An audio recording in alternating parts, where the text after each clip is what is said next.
So welcome everybody. This is the first Ask an Expert session in a series that will see topics such as human resources from a legal perspective, mental health, restructuring from a legal perspective, business planning, and marketing. For more details on our upcoming events, please visit edo.simcoe.ca, and that web address should be shown in the chat for you shortly. The Ask an Expert series has been brought to you today by the Simcoe Muskoka District Health Unit, the County of Simcoe, the District of Muskoka, the small business centers of Barry, Simcoe County, Orillia, and South Georgian Bay, the Community Futures Development Corporations of Orillia, Nottawasaga, North Simcoe, and the South Georgian Bay. And I'd also quickly like to thank the town of Collingwood for providing the use of their Zoom technology, as well as Johanna and Hannah, who will be working diligently in the background to filter and screen the chat. Today's experts are Dr. Charles Gardner, who has been in the role of Medical Officer of Health for the Simcoe Muskoka District Health Unit since 2005. In the past, he has served as the Medical Officer of Health with the Leeds, Grenville, and Lanark District Health Unit, and has worked in general medical practice in Newfoundland, New Brunswick, and Zimbabwe. Dr. Stephen Rebellato is the Vice President for the Simcoe Muskoka District Health Unit in the Environmental Health Department, where he directs a number of programs. He has been leading efforts associated with the COVID-19 pandemic for the health unit in association with the environmental health and emergency management portfolios. Later on, we're also going to hear from Jenny Elmsley, owner of Free Spirit Tours, who will provide some perspective on her experience reopening as a business. Dr. Gardner and Dr. Rebellato will be providing an overview of how COVID-19 is impacting business and workplace operations, as well as the requirements for reopening and operating safely. Following the presentation, there will, as I mentioned, be a Q&A with Dr. Gardner and Dr. Rebellato, in which we'll be addressing some of the many questions we received in advance of today's session. We'll also, as I mentioned, be keeping an eye on the chat to address new questions that are posted there. With that, I'd now like to hand over to Dr. Gardner and Dr. Rebellato. Thank you, Tim, and thank you very much, everybody, for joining us today for this opportunity to speak on this topic. I'm going to be covering the first half, which is a high-level conceptual review of the situation, and Dr. Rebellato will be getting into much more detailed matters, followed which we'll be entertaining questions and entertaining some questions that we received in advance. So if you could go on to the next slide, please. So we are going to cover what COVID is all about, the nature of the risks of COVID in the workplace, what needs to be done to make the workplace safer, the province's recovery plan, how that interacts with things, and something of resources that you can use, and then entertain questions. If we could go on, please. So we are in the midst of the pandemic of the century. This is the worst event, I would say, from a public health perspective since the 1918 Spanish flu. Certainly it is considerably more severe than SARS, 1,000 times as many cases. We have over 8 million cases of COVID-19 right now and almost 500,000 deaths. So that's 1,000-fold greater than SARS. You could go on, please. And it's growing, and the rate at which it is growing is increasing. So we have case counts daily that exceed 130,000 cases a day, as opposed to the cumulative number of cases in China at 82,000. So that's really an astonishing growth rate that's continuing to elevate. You can go on, please. So COVID-19 is a coronavirus, a respiratory virus, originally of animal origin in China. It's very new to us. We're still struggling to understand it. Really only began at the end of last year. It's spread via droplet airway exposure. Surgical masks are sufficient to be protective in most instances. We will be talking about homemade cloth masks later on and their limitations. Incubation period, or the period after infection but before you develop symptoms, is about 14 days. And about 20% of cases have been found to be severe. 12% of the cases in Simcoe Muskoka required hospitalization. And we've had just over 7% of our cases result in death. Those who are more vulnerable are older people or those with pre-existing medical conditions. Long-term care facilities are highly vulnerable. We could go on, please.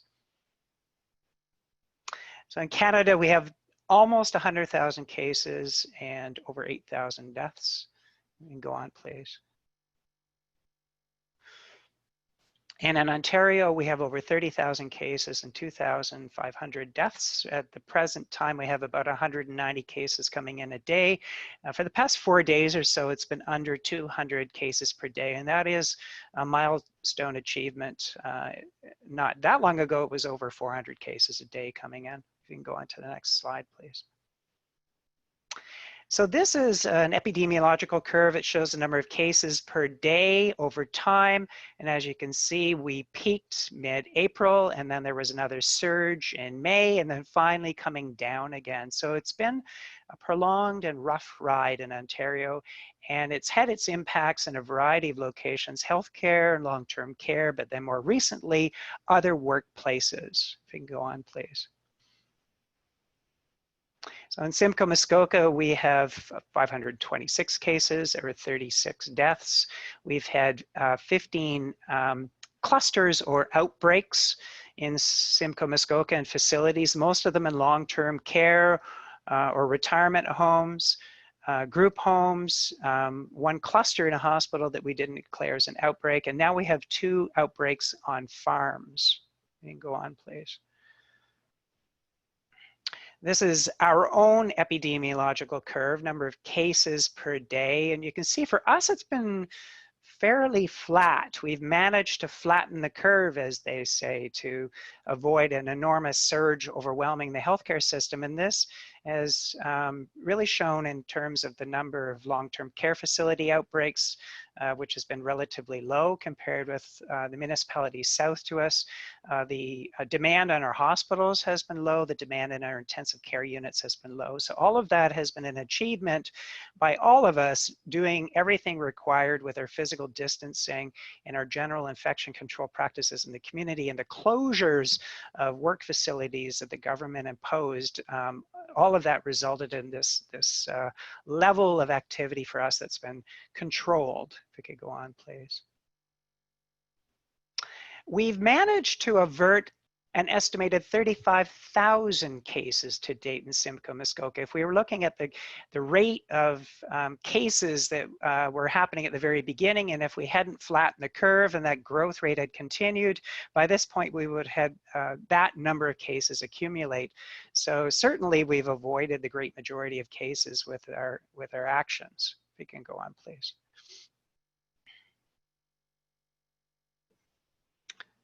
If I could go to, there we go. But we could lose it all again.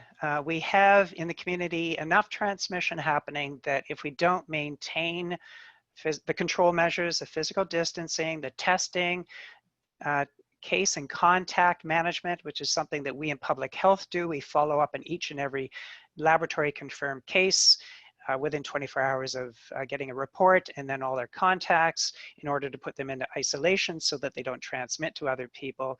If we are to let our guard down on that, and if we are to let our guard down on people doing physical distancing, 2-meter distance from other people, then it could all surge back again and get out of control. So we have to keep that up, including in public spaces such as this image in a park in Collingwood. We can go on, please. So the province has a framework for reopening the economy, and at this point we are well into stage 2, and we're certainly looking at everything that we need to be doing to help businesses as you open in order to maintain a control, a flattening of the curve, avoid or minimize transmission. If we could go on, please.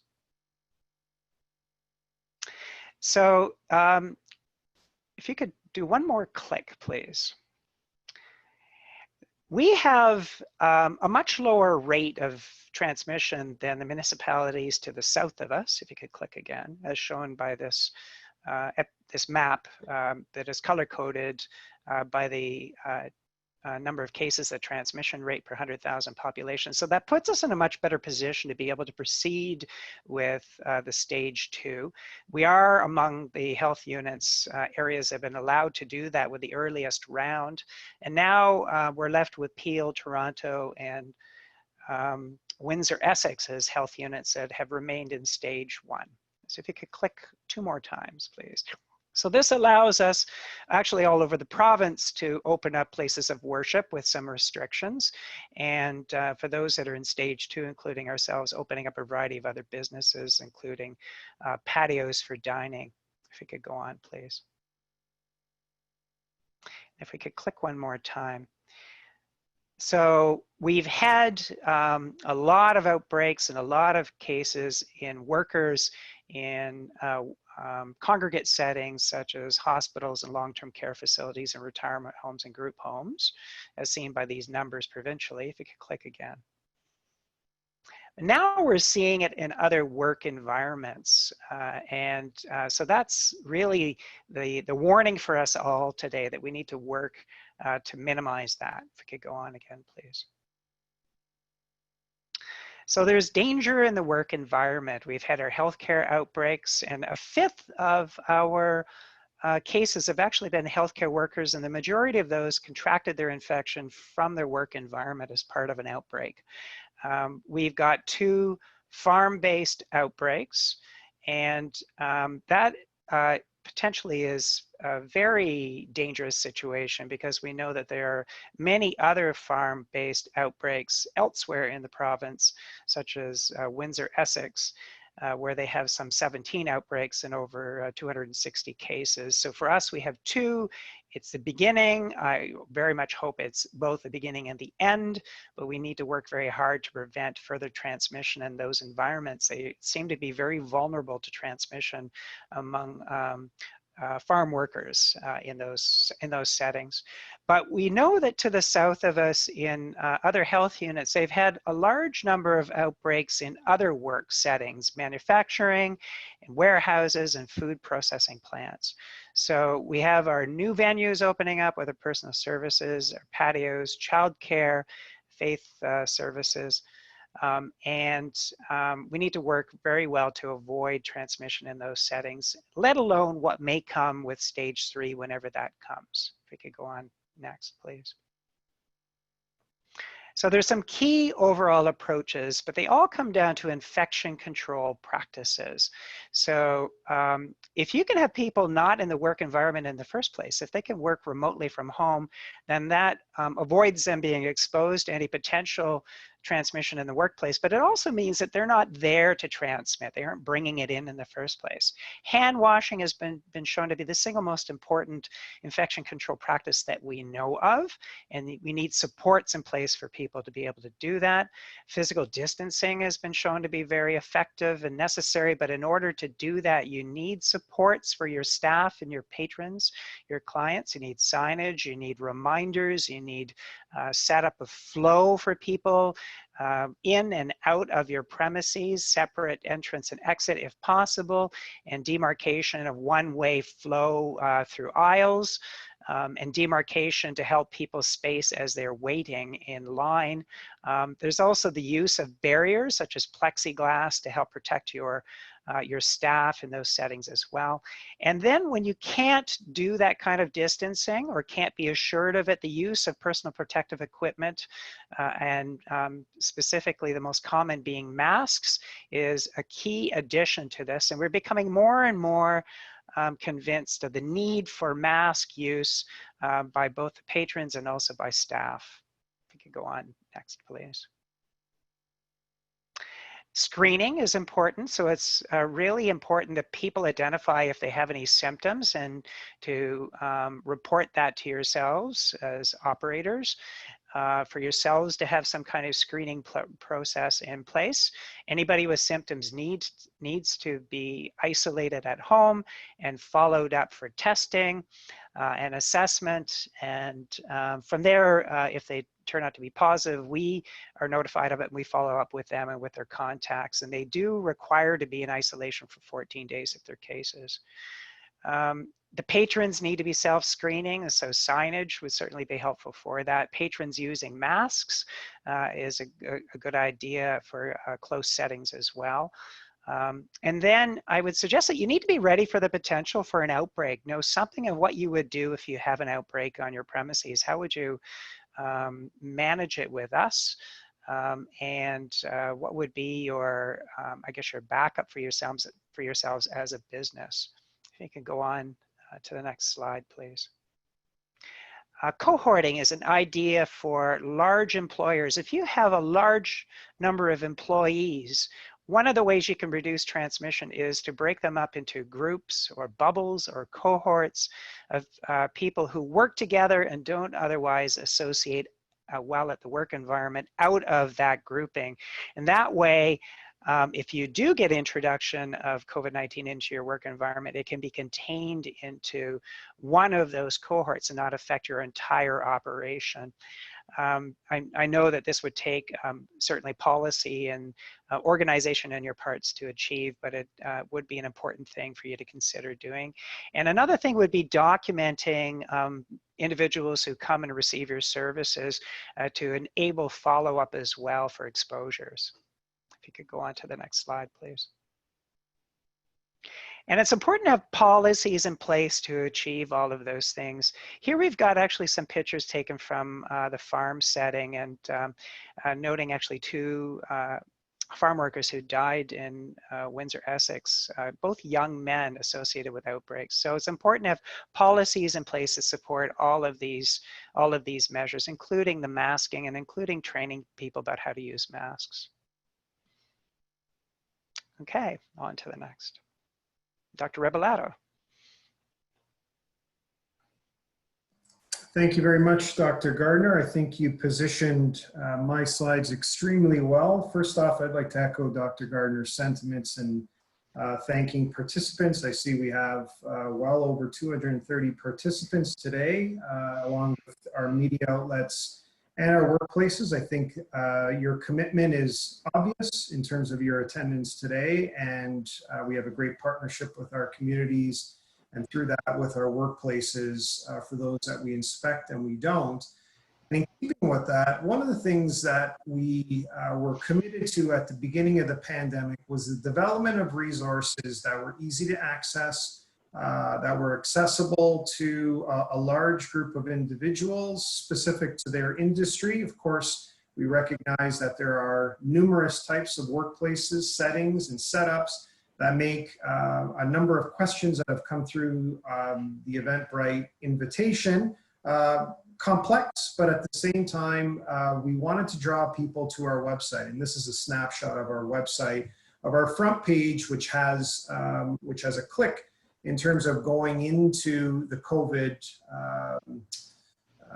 pages that speak to the different aspects of what it is that we are trying to communicate to workplaces, to businesses, and the general public as well, who would end up coming into your business and workplace. So when you click into the COVID page, for the purposes of this webinar, if you have another screen to be able to look into it, obviously, I'd like to draw your attention to the reopening and operating of your business tab, which was directly created for the purposes of assisting businesses as we move through the different stages of our operation, your operations, excuse me, and the provincial stages as well, because I'm sure as workplaces and as businesses, you can relate, just like we have, of the difficulties associated with opening your business with, in some cases, general communications. And therefore, what we thought was we would direct a page that is specific to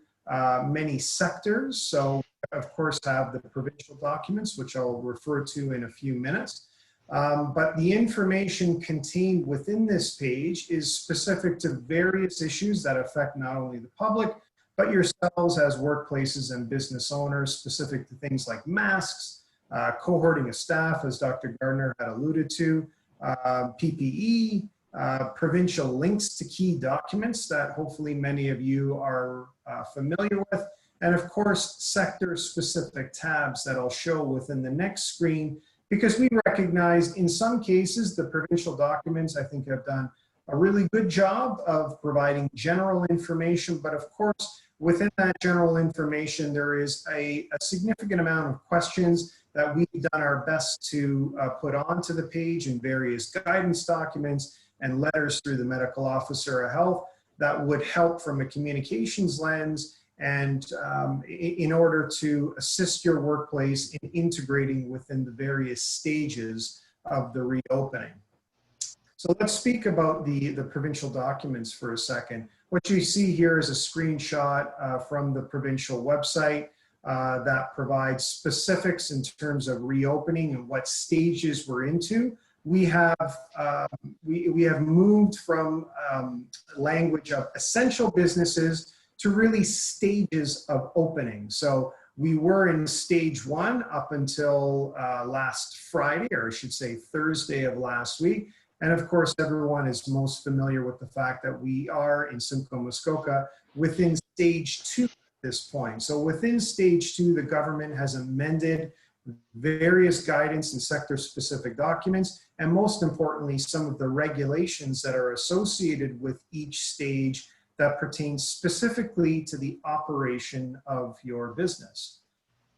So when we look at the provincial page and focus in on some of the pieces that they've been trying to highlight, what they've effectively done is looked at sectors. And I'm going to make an assumption that many of you that have since reopened your businesses and workplaces are very familiar with this page. If you're not, it is a good resource for workplaces to become familiar with, because again, as you see on the screenshot, it provides you with a number of different resources that would assist you along the way in your reopening. So let's speak about some of those resources that are specific to this. I'd mentioned sector specific guidance documents. What you're seeing is different sectors as the phases and stages of the reopening progress.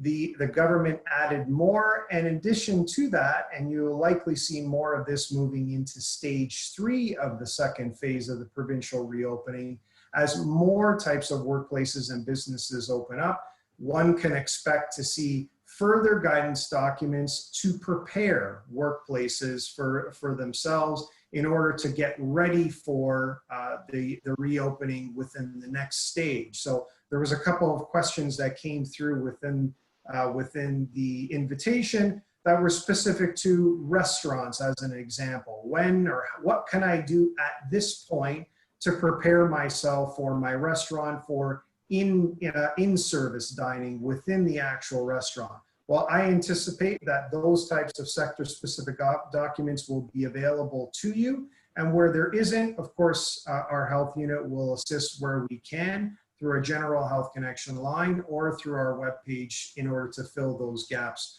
where questions are being asked for specific sectors. So again, sector-specific guidance is drilled down to more specific types of topics and workplaces as well. As you can see on this page, of course, very close to heart in terms of Simcoe Muskoka, we had a lot of marinas that were opening up in the first stage, and of course, these types of guidance documents and topic and sector-specific guidance documents were very helpful for us, but not only to us, but also our workplaces and businesses as well, because what they did was provide workplace safety and prevention services, which is an arm's length of the government, to provide these types of documents that were specifically focused on employee health. But in the employee health, of course, that has a way of being able to extend into the public and those members of the public that would come into your business to assist you along the way.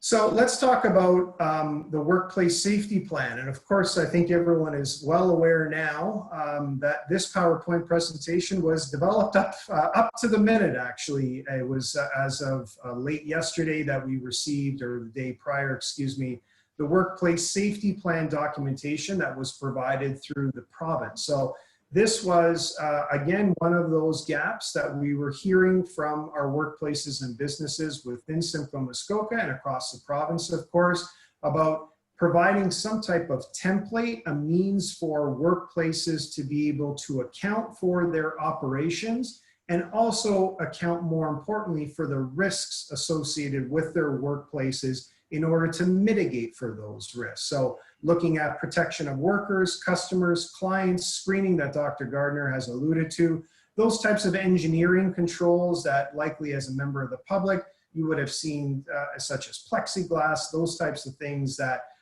avoid that close contact that we're looking to avoid. Addressing a potential or suspect case, which I'll address in a few minutes.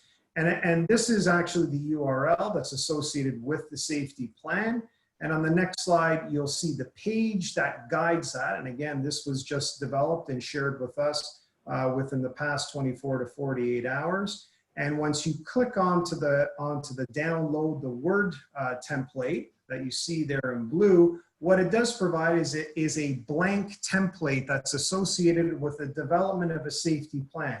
Of course, myself and the health unit would encourage businesses to use this document either to supplement your existing plans that are in place, or if you didn't have a plan, this would certainly fit very well generically in terms of you working within your workplace and your place of business to look at the various components of this plan that pertain specifically to your workplace and how it is that you could mitigate the various numbers of risks that Dr. Gardner has alluded to that this virus invites in, not only from an employee perspective, but from the member of the public as well.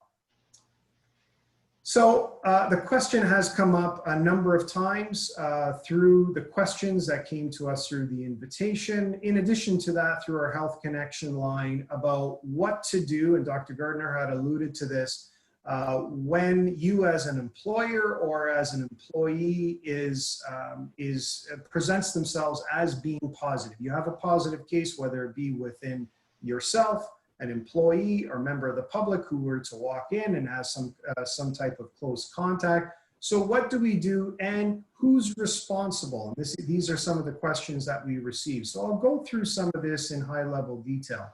Dr. Gardner had alluded to the public health unit's role within receiving and investigating reports in cases and contacts of COVID-19.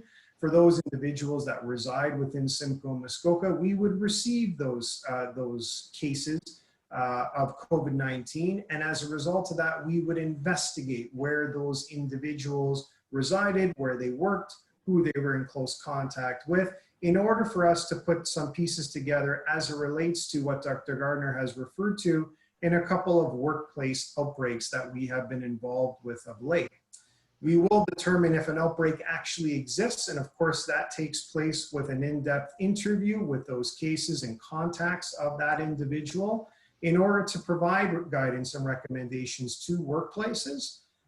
Where it's necessary, the medical officer of health through a public health inspector could provide orders under the Health Protection and Promotion Act and make recommendations. And really that is where we've come in these outbreaks that Dr. Gardner has referenced, along with other outbreaks in other institutional types of settings, in terms of providing direction and recommendations to these facilities in order to mitigate the risk of ongoing transmission. And a part of that risk in ongoing transmission, because one is not familiar with all the different places a member of the public or employee would go, we may have to issue broader communications outside of our health unit in order to stop that transmission where it is deemed to have started. So further responsibilities of the health unit include referring and communicating with relevant stakeholders. The Ministry of Labor, Training and Skills Development, I think everyone's just more so familiar with themselves as MOL, or the Ministry of Labor. In some cases, they may need to be notified, in particular when it involves an employee. We may need to share our recommendations in consultation and with our relationship with the Ministry of Labor in regards to our ongoing investigation in that workplace. And of course, conducting on-site investigations with various agencies, depending on where the outbreak takes place, is a part of our responsibility as well as a health unit. Let's talk about the Ministry of Labor. Received several questions in regards to their role. They would receive notice of an occupational illness from employers. So that I'll get to the workplace and businesses role in a moment. They would investigate those occupational illnesses and notifications to determine if the employer is in compliance with the General Occupational Health and Safety Act. Of course, that takes place in concert with the health unit, where there's a role to play from a public health perspective. They can issue orders, and I've noted there that there's a contact center for anyone to report health and safety concerns in relation to a workplace, and the employer can use that as well to ask general questions. So let's go on to the role of the employer. They have the general duty under the Occupational Health and Safety Act to take precautions which are reasonable in the circumstance. And of course, that use of the terminology reasonable is of course quite difficult in order for an employer to discern based on the risk, which is why I take you back to the ministry or the province's plan in order to assist you in identifying those risks in order to mitigate them. Implement prevention measures found in guidance, which is, again, goes back to this sector-specific guidance document. Provide notices of occupational health and illness to the Ministry of Labor. Comply with any recommendations or directions or orders that are issued by ourselves as a health unit. And I think Dr. Gardner had made reference to this in recommending of records and the importance of maintaining records of those who worked when, in order to identify in the event of a positive case, who we as a health unit may need to contact, who is in contact with the positive individuals. And of course, a part of that is knowing where your employees are working. So let's go on to some commonly asked questions. I'll take a couple of the slides, and Dr. Gardner will take the following slides. There's 4 in total. What we tried to do the best that we could is compile as many of the questions. You'll have to appreciate that there were several, and we will look to answering all of those questions in the future. First question is, do I have to contact the health department prior to reopening my business or workplace? The answer is no. There is a caveat. Public pools, spas, and public beaches are really the only venues that require approval from the medical officer of health in order to reopen if they were closed in association with COVID. Use of the province's sector-specific guidance documents will assist with those best practices. And of course, businesses such as food establishments that have never opened or pools that have never opened would of course require the approval of the medical officer of health in association with the Health Protection and Promotion Act.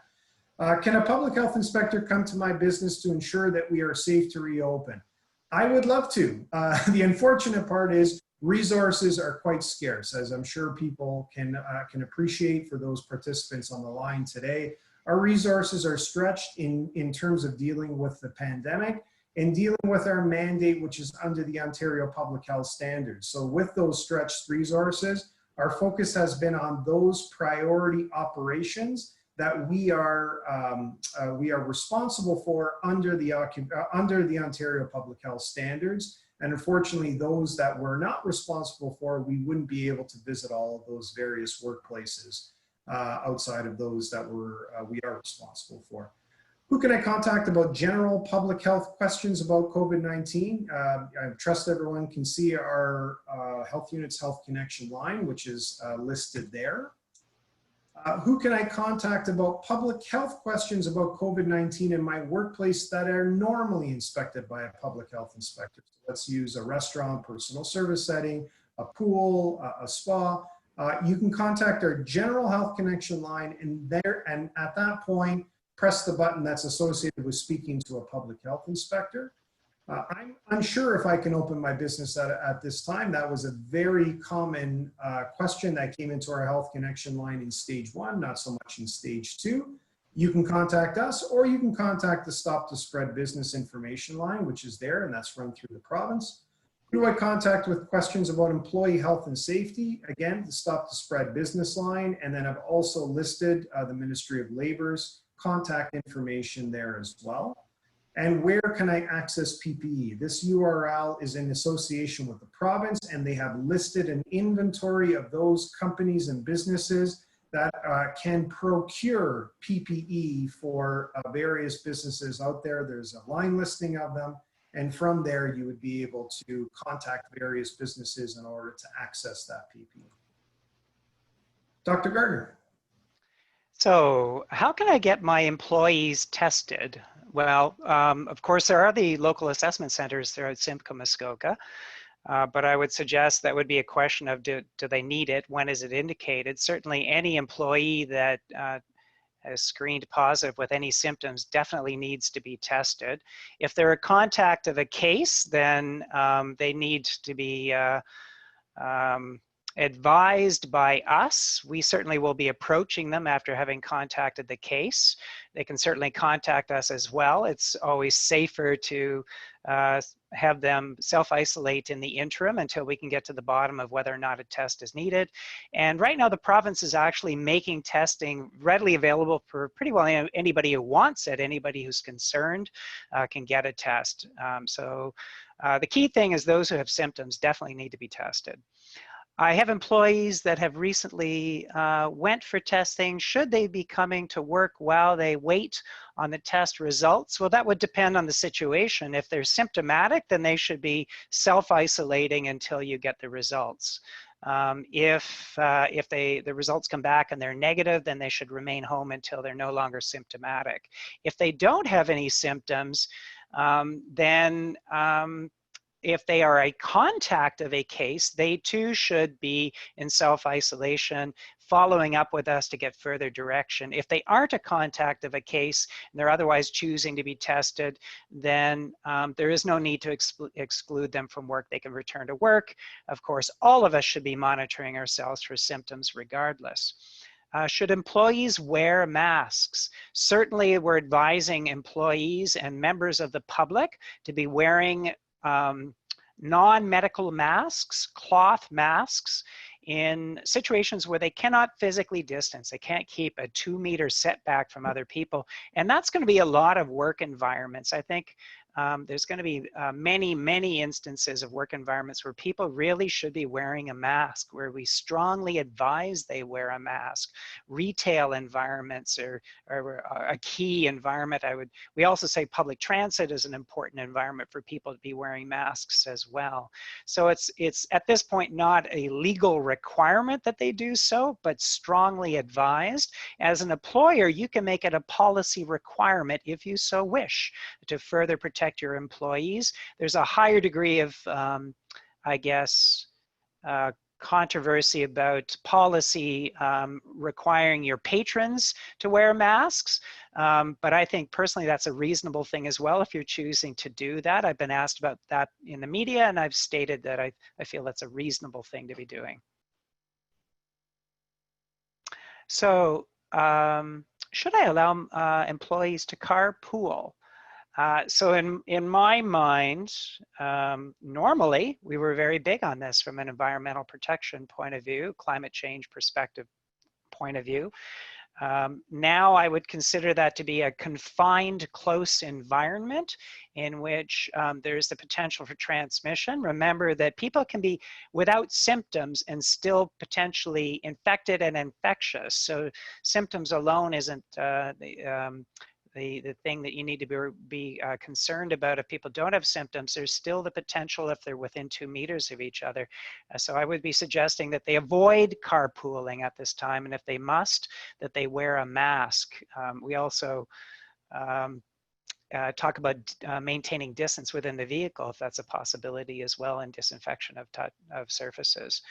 What's the ideal requirement to follow for retail spaces for people per square foot? So I think at this point, I'm going to hand this one back to Dr. Rebellato. Thanks, Dr. Gardner. So there's been a number of questions about this. This is quite a difficult question to answer, although it seems very intuitive. It is difficult from the perspective of what does the space look like. This is a statement from the province, which looks to 1 customer per 4 square meters, 43 square feet, to ensure that physical distancing of 2 meters takes place at all times. Now, taking that into consideration, one has to consider the space. So if it's a retail space and there is, retail goods in the middle, then that may not be enough. So I think what one has to do is look at their workplace, make that determination based on how their retail space is constructed, what types of retail space, retail goods they have available in order to maximize the amount of space. And of course, there are a number of best practices in association with what the province and what the health unit has provided in terms of floor markers, one directional aisles, spacing, signage, all of those things that Dr. Gardner was talking about in order to inform not only the employee, but the members of the public as well, will assist you in terms of making a better prediction in terms of how much space is required, and more specifically, how many individuals one would permit within that space at any given time. I think all of us are quite familiar with places like grocery stores, where we're seeing how that's changed over a period of time based on the requirements and the lived experience of those stores in terms of how much is too much. Dr. Gardner? That's good. So final thoughts. This is the pandemic of the century. We've worked hard to flatten the curve, all of us together. Now as businesses open, it's your opportunity to help us keep the curve flat and not have a resurge that would be bad for all of us. We're going to be at this for a long time now. We anticipate that this will continue until we get a vaccine, which could be late next year. Therefore, we need to work closely with you to keep the curve flattened. Happy to take questions at this point. Thank you both, Dr. Gardner and Dr. Rebellato. At this juncture, what we're going to do is welcome Jenny Elmsley, who is the owner of a local business, Free Spirit Tours, just to provide a little bit of perspective in regards to her experience having gone through the reopening process. So Jenny, a few minutes to you if you would. Sure. Yeah, so we run an outdoor adventure tour company, and we had to really pivot our business, as they like to say. And so what we've done is we now take all of our bookings online. So in the past, we do canoeing and kayaking and stand-up paddleboarding. People would just walk in, we would rent boats. But now everything is booked online, so we know exactly how many people we're gonna get per day. We can monitor the amount of people that we get per half hour. So we do 6 people per every half hour. And then what we do is we actually have to sanitize everything, from the kayaks to the paddles to absolutely everything that they use. And we only use 1 boat per day. We will never reuse that equipment again that day to make sure that everything is completely sanitized.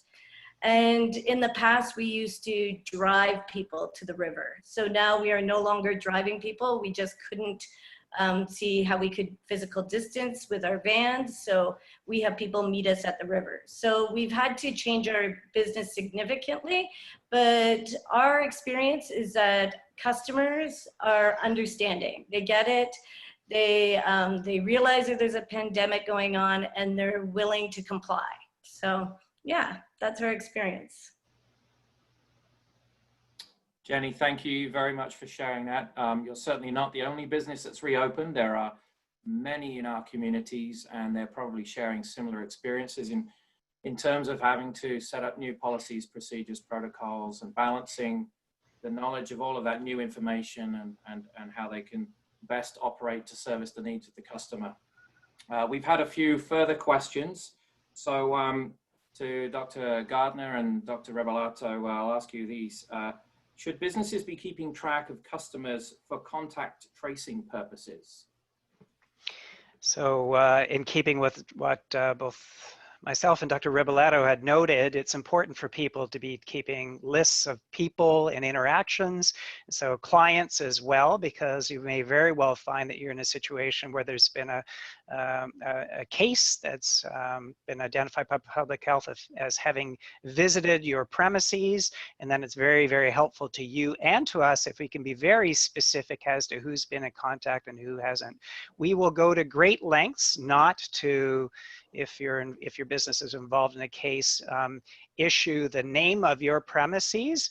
Far rather just get the closed list of individuals involved so that we can contact them directly and avoid that kind of thing. Thank you. And I don't know if Dr. Rebellato had anything further that you would want to add? No, not at this time. I think that we've provided some guidance documentation specific to restaurants as an example of recommendations to also do the same with clients that are coming in. Same thing goes with personal service settings in order to also track who is coming within your business that may help in the event of a positive case, but nothing further to add. Thank you.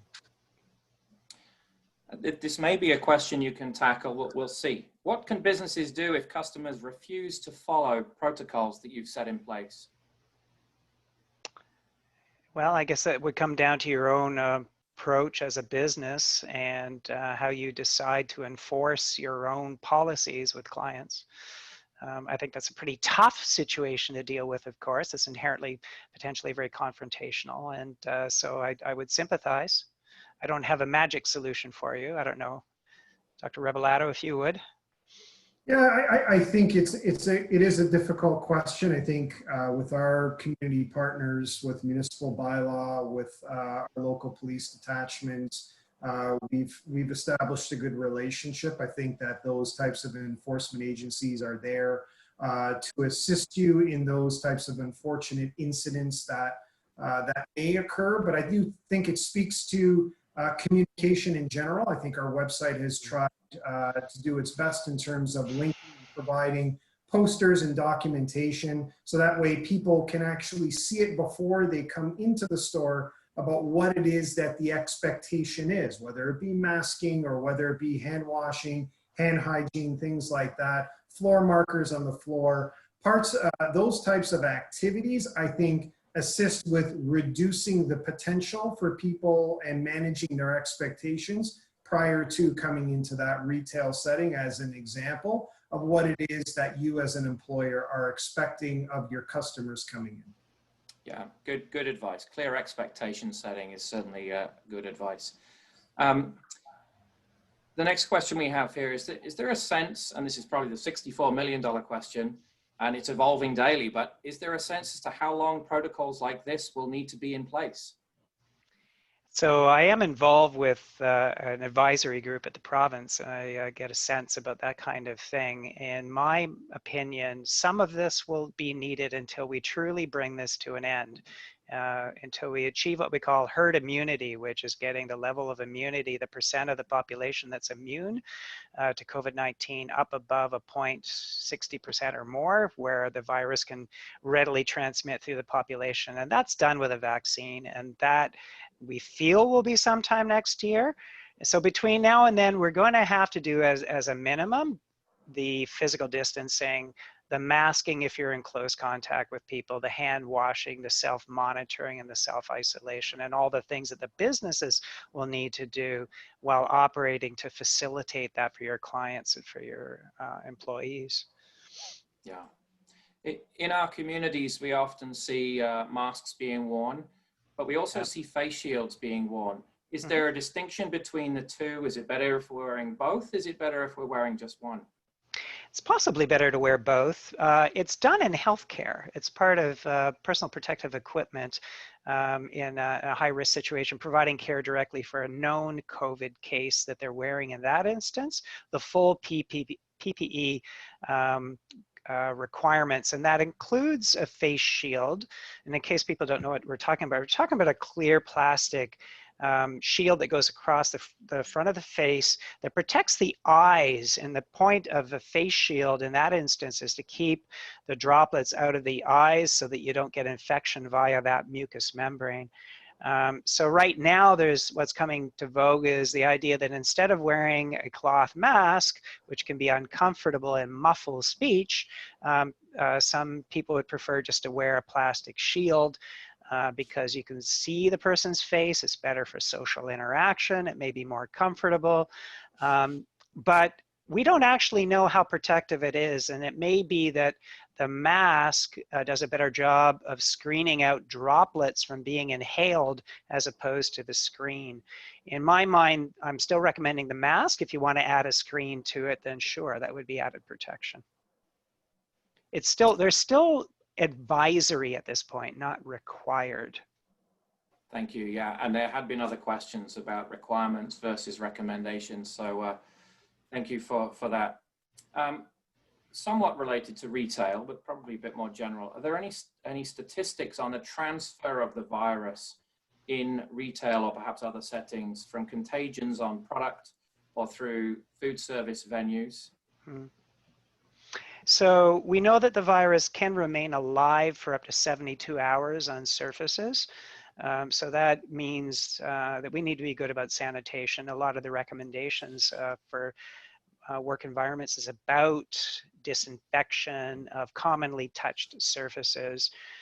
In theory, there could be the same with food. In practice, we've not actually seen direct evidence that people have contracted this via food, but if it is viable on surfaces, then at least in theory, it's possible. Yeah. And similarly, we had a question about specific rules for dressing rooms in clothing stores, for example. Is the recommendation to have staff clean them after each use? Contagions that are lasting in there on hard surfaces for the 72 hours would suggest as such. Yeah, I think that would be a good idea, but I'm just turning to Dr. Rebellato if you have any specifics on that. Yeah, there's a part in under the emergency orders, and I can actually read it out to the group about fitting rooms. Fitting rooms in a business may open if they comply with the following conditions. So fitting room stalls must be equipped with a solid door that may be closed. Patrons must be permitted to occupy adjacent fitting room stores. Patrons must not be permitted to occupy adjacent fitting room stalls at any time. And fitting room stalls must be cleaned and disinfected after each use. So that is coming right out of the regulation and is specific to fitting rooms at this time. Excellent, thank you. Proper protocols for managing publicly accessed restrooms. And I suspect this goes for as the public starts to move around more with the weather beautifying for us. And you know, the knock on the door, can I use your restroom? How do business owners respond to that, as well as publicly accessible restrooms? I'm not sure if it would be different for those that are just coming in seeking to use a washroom versus the patrons, but once again, that would come down to specific regulations. So, Dr. Rebellato.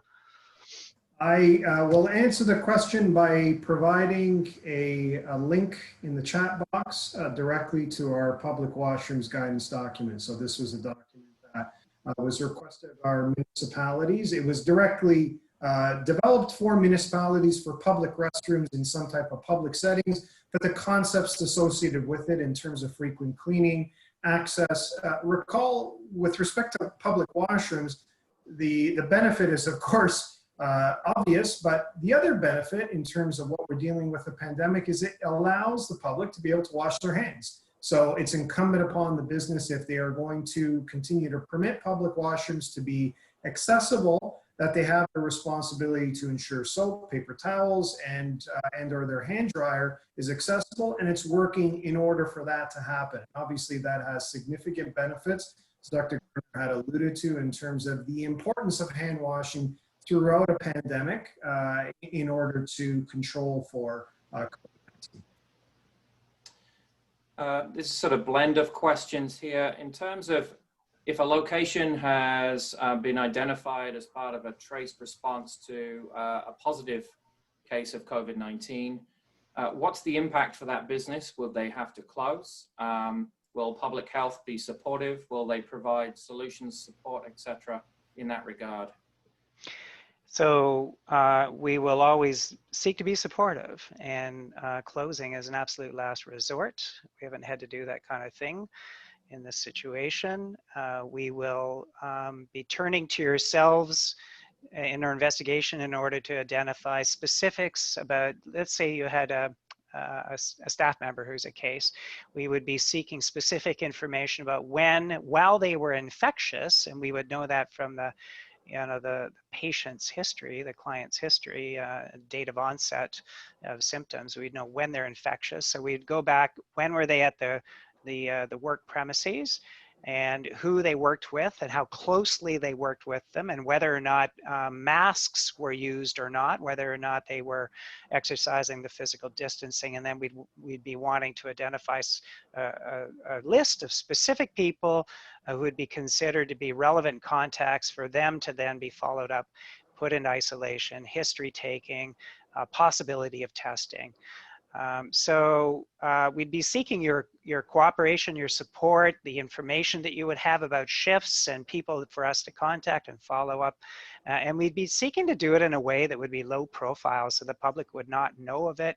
We would not be giving that information to the media unless it, in a very rare instance where we felt it was necessary because there was uncontrolled exposure of relevance to the public, and that's the only way to advise them and get them to seek assessment. Only in those circumstances would we advise the public, and we haven't had to do it yet. And really, it's a very rare instance in which we would have to do something like that. So we'd be seeking to work cooperatively with you to solve the problem. That's a great answer. Thank you.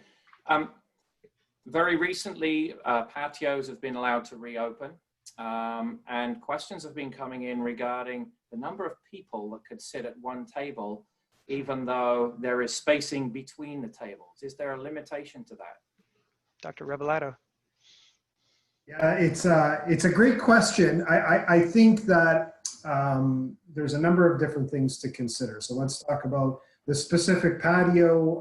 Does it have the room to be able to accommodate it? I think we've seen some really unique ideas in terms of how patios and restaurants are arranging their patios. The first tenant and the tenant that we've been recommending and communicating with our restaurants is really remember physical distancing. That is our key tenet moving forward. So depending on the patio, you may have the ability for people to be able to congregate that are within a family, or as the province alluded to late last week, the social bubble that's associated with that. And that may be permissible within a certain setting, or it may not be, because the last thing we would want to do is to encourage patios to get tables closer together, where those that aren't a part of that social bubble, that aren't part of an immediate family grouping, be closer together to those that are not. So we're really stressing to our restaurateurs, to our patios,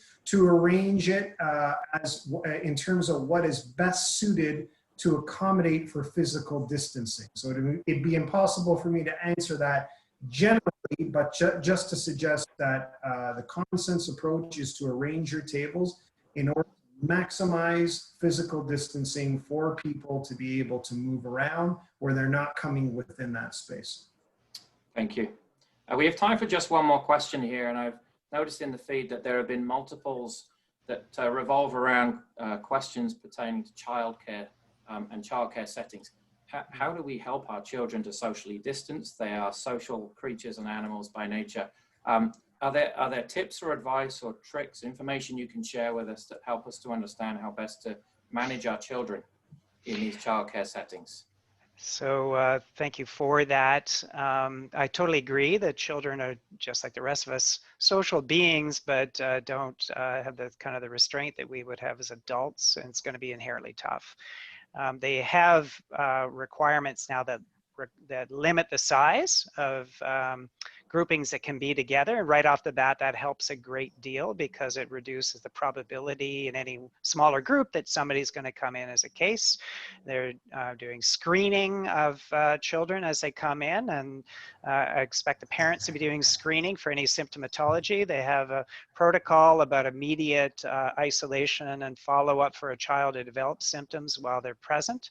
There's a rigorous protocol about reducing surfaces that could become contaminated, and the frequency of disinfection. So all of that is essential for reducing the risk, noting that children are not going to do a very good job of physical distancing. I don't know, Dr. Rebellato, I don't know if further what you would add with regards to that. Yeah, I think, the only thing I'll add, Dr. Gardner, and participants, is that the importance, I think, of what Dr. Gardner referred to from a screening perspective, but also from a staffing perspective as well. There was a few questions about what the expectation is for different coverage of lunches and things like that. And really, it's ensuring that the facility is staffed enough in order to facilitate supervision, of course, of the children that are there, in order to enforce that type of thing in terms of limiting that type of interaction, but also having enough staff in place to do all the necessary things that Dr. Gardner was referring to from a cleaning and sanitation perspective, coverage for lunch breaks and things like that, that allow that facility to operate in a really efficient manner, given all of the restrictions that they would be expected to operationalize as a part of that. So it really is a two-way street, not only with children, but also with staff as well, and ensuring that the operation is staffed sufficiently enough in order to operationalize all the activities that need to be done. Dr. Stephen Rebellato, Dr. Charles Gardner, thank you again so much for your time this afternoon. We really do appreciate it. As a reminder to all participants, this has been recorded and will be made available to everybody that had registered. We'll also be stripping down the chat feature, where there have been many more questions posted than we've been able to answer today, and we will certainly do our best to get all of that information to you. We care, we know you care, and together we will certainly make our best to get through this. A reminder to check the edo.simcoe.ca website for upcoming Ask the Expert series sessions. And a quick thank you as well to the team behind the scenes here, so Karen, to Johanna, and to Hannah. And lastly, another thank you to Jenny for sharing her insights as a business owner. We wish you all the best in this phase 2 reopening. Take care. Goodbye, everybody.